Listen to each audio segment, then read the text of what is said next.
సరే, next topic పోదాం.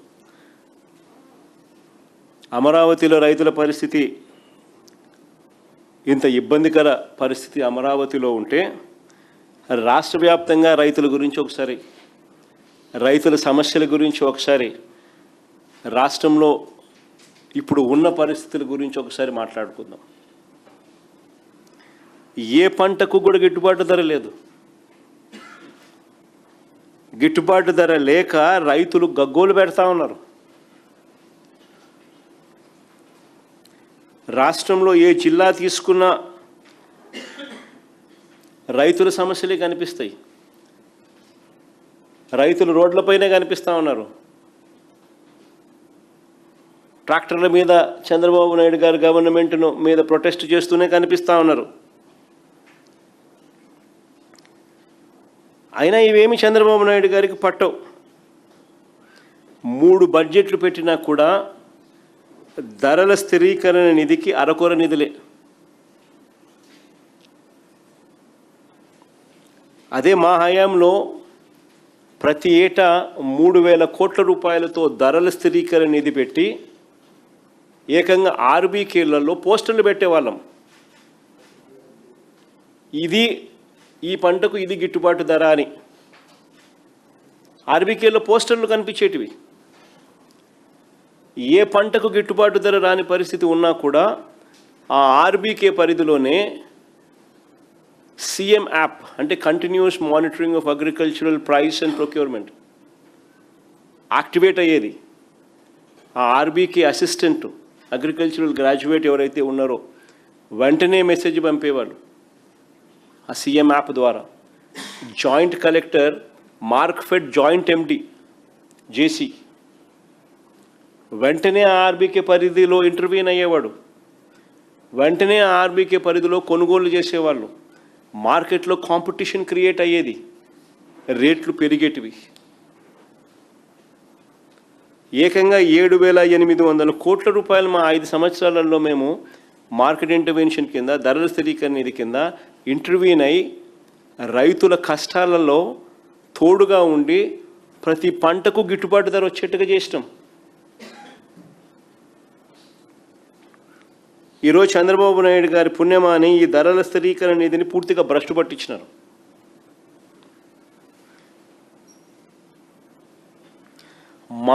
మా ప్రభుత్వ హయాంలో ఏదైనా పంటగన రైతు వేస్తే రైతుకు ఒక గ్యారంటీ ఉండేది.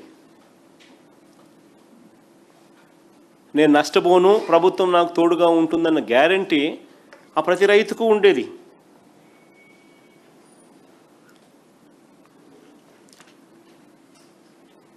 ఇవాళ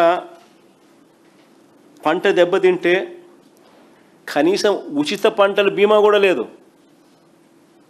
మా ప్రభుత్వ హయాంలో అమలు అవుతా ఉన్న ఉచిత పంటల బీమా ఈరోజు పూర్తిగా రద్దు చేసేసినారు.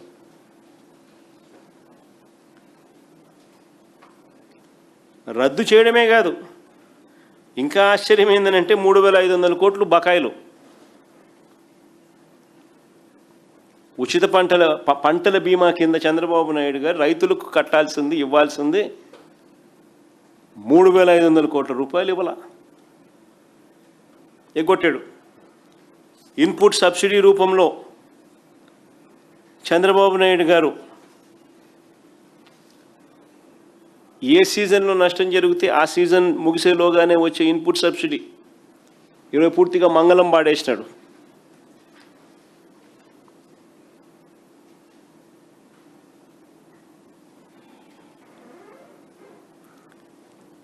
ఇవాళ చంద్రబాబు నాయుడు గారి వల్ల రాష్ట్రంలో రైతులకు చేసిన మోసాలే ఇవాళ గ్యారంటీలుగా కనిపిస్తూ ఉన్నాయి. బాబు పాలన మోసం గ్యారంటీ అనేదే ఈరోజు ప్రతి రైతుకు కనిపిస్తూ ఉంది. చంద్రబాబు నాయుడు గారు అధికారం లేకపోవచ్చు వరుసగా 2వ ఏడాది కూడా పొగాకు ధరలు, పొగాకు రైతులు ఈరోజు రోడ్లు ఎక్కుతూ ఉన్నారు. వరుసగా 2వ ఏడాది. లాస్ట్ ఇయర్ నేను కూడా పోయినా. పొగాకు ధరలు పతనమైతే ఆ రైతులకు తోడుగా నిలబడే కార్యక్రమం నేను కూడా చేస్తే 2వ ఏడాది ఈరోజు ఈసారి వరుసగా మళ్ళీ పొగాకు ధరలు పడిపోయిన పరిస్థితి. మా ప్రభుత్వంలో చరిత్రలో ఎప్పుడూ చూడని విధంగా తొలిసారి బిడ్డింగ్ ప్లాట్ఫామ్స్ మీదకి మార్క్ఫెడ్ ప్రవేశం చేస్తుంది. మార్క్ఫెడ్ ద్వారా మనం కొనుగోలు చేసేవాళ్ళం, మార్కెట్లో కాంపిటీషన్ క్రియేట్ చేసేవాళ్ళం. పొగాకు రైతులకు మా హయాంలో ఒక భరోసా ఉండేది. ఇది central government ministry of commerce అప్పట్లో ప్రెస్ రిలీజ్ చేసింది. నన్ను చూడండి ఒకసారి చదివితే సెంట్రల్ గవర్నమెంట్ చెప్పింది హైయెస్ట్ రికార్డ్ రేట్ వచ్చింది 2023-24లో ఫార్మర్స్కు, పొగాకు రైతులకు 285 రూపాయలు యావరేజ్ ప్రైసు. మ్యాక్సిమం రేటు 411 రూపాయలు హైయెస్ట్ క్వాలిటీకి. కేంద్ర ప్రభుత్వం union ministry of commerce press released record అని చెప్పిస్తూ వైఎస్ఆర్సీపీ రెజీమ్లో 2023-24కు సంబంధించిన డేటా రిలీజ్ చేస్తూ ఈరోజు వరుసగా రెండవ ఏడాది పొగాకు రైతులు రోడ్డు మీదే కనిపిస్తూ ఉన్నారు. ముఖ్యమంత్రి గారేమో పొగాకు కొనుగోలు కంపెనీలతో చంద్రబాబు గారు సమావేశమై కనిష్ట ధర 200 రూపాయలకు తగ్గకూడదని గట్టిగా చెప్పాడని ఎల్లో మీడియాలో ఒకటే ఊదరగొట్టడం చూసాం మనం. ఈయన చెప్పాడో లేడో కానీ రేటు 160కి పడిపోయింది, డబాల్. ఎల్లో మీడియా ఏమో దాని ముందు రోజంతా భజన. చంద్రబాబు నాయుడు హుకుం జారీ 200 రూపాయలు తగ్గకూడదు కనిష్ట ధర అని ఈయన చెప్పినాడని చెప్పి పేపర్లో వచ్చింది. మరుసటి రోజు 160కి పడింది.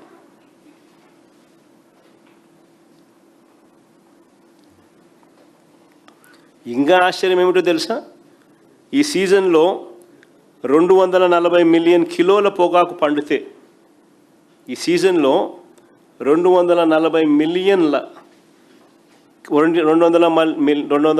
మిలియన్ కిలోల పొగాకు పండితే ఈ సీజన్లో 75 రోజులు అయిపోయింది.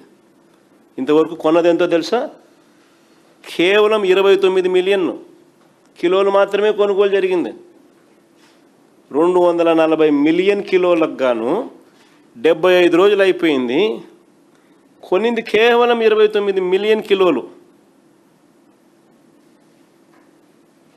ఇంకా రైతులు రోడ్డెక్కకి ఏం చేస్తారు స్వామి? చంద్రబాబు నాయుడు గారు అనే వ్యక్తి ముఖ్యమంత్రిగా ఉన్నాడా? ముఖ్యమంత్రిగా ఆయన బాధ్యత చేస్తూ ఉన్నాడా?